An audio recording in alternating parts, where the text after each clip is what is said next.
இயேசு கிறிஸ்துவின் இனிதான நாமத்தில் இன்றைய ஆவிக்குரிய சிந்தனைக்கு உங்களை அன்புடன் வரவேற்கின்றோம். இப்போதும் ஒரு பாடலுக்கு பின்பு உங்கள் சிந்தையை தெளிவிக்கும் ஆவிக்குரிய செய்தியை கேட்கலாம்.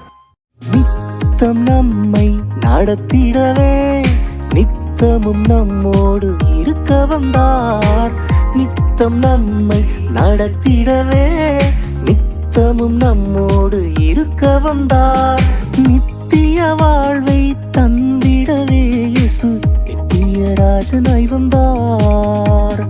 நித்திய வாழ்வை தந்திடவே இயேசு நித்திய ராஜனாய் வந்தார். பாடி கொண்டாடுவோம், எங்கும் ஓடி செய்தி சொல்லுவோம். பாடி கொண்டாடுவோம், எங்கும் ஓடி செய்தி சொல்லுவோம்.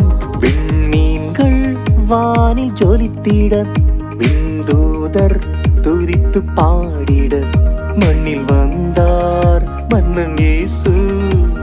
மகிமையின் நம்பிக்கையாய் மண்ணில் வந்தார் மன்னன் இயேசு. மகிமையின் நம்பிக்கையாய். ஆண்டவர் இரட்சகருமாக இயேசுவின் இனிதான நாமத்தில் உங்களை வாழ்த்துகிறேன். நம்முடைய ஆவிக்குரிய சிந்தனைக்காக லூக்கா எழுதின சுவிசேஷம் 1 அதிகாரம் 11 வசனத்தை நான் வாசிக்கிறேன். கர்த்தராகிய கிறிஸ்து என்ற இரட்சகர் உங்களுக்கு தாவீதின் ஊரிலே பிறந்திருக்கிறார். தாவீதின் ஊரிலே பிறந்திருக்கிற இயேசுவை குறித்து தான் இன்று நாம் பார்க்க போகிறோம். இரட்சகர் என்று சொல்லி வேதம் சொல்லுகிறது. இரட்சகர் என்று சொன்னால் எப்படி? அவர் நம்மை ரட்சித்து மீட்டு எடுக்கிறவர். அநேக நேரம் அதை புரிந்து கொள்ளாமல் இருக்கிறோம். மீட்டு எடுக்கிற இரட்சகர் நமக்கு பிறந்திருக்கிறார். அப்போ அவர் எல்லா சூழ்நிலையும் நம்மளை மீட்டு எடுக்க முடியும். அநேக நேரத்தில் அதனுடைய மேன்மை நமக்கு தெரியாமல் போய்விடுகிறது. இரட்சகர் பிறந்திருக்கிறார் சொல்லும் பொழுது நமக்கு மீட்பு உண்டாயிட்டு என்று சொல்லி நாம் அர்த்தம். ஒருவேளை ஒரு மனிதன் மரித்தால் மறுவினாடி என்ன நடக்கும் என்று எனக்கு அநேகருக்கு தெரியாது. மரித்த உடனே அதோடு வாழ்க்கை முடிந்து விடுவதில்லை. அவன் சரீரம்தான் இங்க இருக்கிறது. ஆவி ஆத்மா வேதம் தெளிவாக சொல்கிறது. ஆவி தன்னை தந்த தேவனிடத்தில் திரும்பும். ஆத்மா என்பது விலையேறப்பெற்ற ஒன்று. அதுக்கு சாவு என்பதே கிடையாது. அது ஆண்டவரோடு கூட, ஆண்டவர் பிரியமா இருந்தால் அவரோடு கூட பரலோக ராஜ்யத்திலே வாழும். பிரியமில்லாமல் இருந்தால் பாதாளம், பின்பு நரகத்திற்கு போய்விடும். அந்த ஆத்மாவுக்காகத்தான், அதில் ஒரு மீட்பை ஏற்படுத்துவதற்காக தான் இயேசு வந்தார். ஆனால் இன்னைக்கு அநேகர் கிறிஸ்தவம் என்று சொன்னால் ஒரு மதம் என்று சொல்லி இயேசு மதத்தை ஸ்தாபிக்க வரவே இல்லை. ஏனென்றால் இயேசுவை கொலை செய்யும்படியாக ஒப்புக் கொடுத்தவர்கள் யார்? பிரதான ஆசாரியர்கள், மூப்பர்கள், வேதபாரர்கள், பரிசேயர் சொல்லி அத்தனை பேரும் வேதத்தை பின்பற்றுகிறவர்கள் தான். பழைய ஏற்பாட்டு காலத்தில் இஸ்ரவேல் ஜனங்கள் தான், அதே ஜனங்கள் தான் இயேசுவை சிலுவையில் அறையங்கள் ஒப்புக் கொடுத்தார்கள். ஒரு மதத்தை ஸ்தாபித்தவரை பிடித்து சிலுவையில் அறைய ஒப்புக் கொடுப்பார்களா? முடியாதே. ஆனால் இங்கு நடக்கிறது ஏனென்றால் ஒரு மதத்தை ஸ்தாபிக்க வரவில்லை. மரித்த பின்பு ஒரு வாழ்க்கை இருக்கிறது. அதை ஜனங்கள் இழந்து விடக்கூடாது. இழந்து போன மகிமை என்னென்றால் ஏதெனிலே ஆதாமேவாளை வைத்திருக்கும் அந்த மகிமை கொடுத்திருந்தார். பாவம் செய்யும் பொழுது மகிமை போய்விட்டது. அதை திரும்ப பெற்றுக்கொள்ள வேண்டும் என்கிற அந்த நோக்கத்தோடு தான் பிள்ளைகள் மீண்டும் ஒரு வாழ்வை கொடுக்க வேண்டும், நித்திய வாழ்வென்று தன்னை கொடுக்கும்படி உலகத்தில் வந்தார்.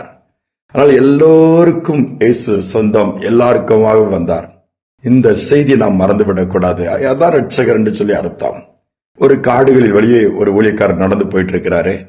தான் மட்டும்தான் போறாரு. திடீர்னு ஆண்டவர் பேசுறாரு அவர்கிட்ட. இப்ப அந்த இடத்துல நின்று பிரசங்கம் பண்ணி இரட்சகராக இயேசுவை பற்றி சொல்லு அப்படின்ட்டு. என்ன பற்றி சொல்லு? என்ன ஆண்டவரே பேசுறது?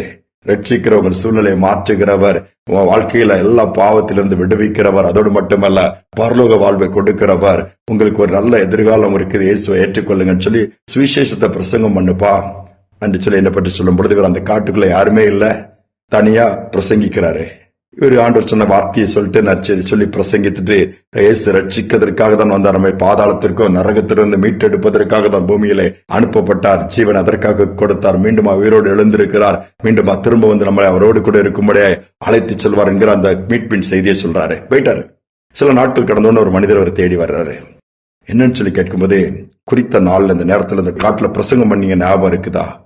ஆமாப்பா, நான் பிரசங்கம் பண்ண உடனே நான் பார்க்கலையே, நீங்க என்ன பார்த்திருக்க மாட்டீங்க. நான் அந்த காட்டு வழியா வாழ்க்கையில ஏற்பட்ட வேதனையான அனுபவங்கள், நஷ்டங்கள், கஷ்டங்களினால சாகிறதுக்கு, தற்கொலை பண்றதுக்கு நான் வந்தேன். நான் தற்கொலை பண்ண முயற்சி எடுத்துட்டு இருக்கும் போது உங்களுடைய சத்தம், இந்த செய்தியின் சத்தத்தை கேட்டேன்.